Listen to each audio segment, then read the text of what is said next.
kempendur í 400 metrum í báðum riðlum.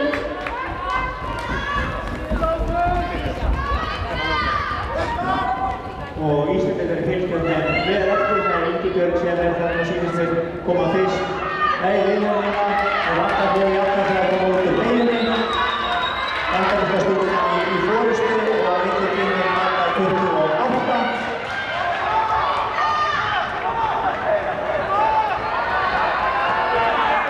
Og það Davíð Góford sem að leiða þarna í forystu. Þetta í flottan tíma á veginni fyrir síðustu 70-80 metrana. Ingibjörg fyrir þeim skammt á eftir að hlaupa vel.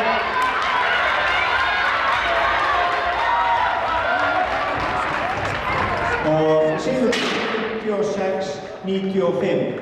Óstaðfestu tími fyrir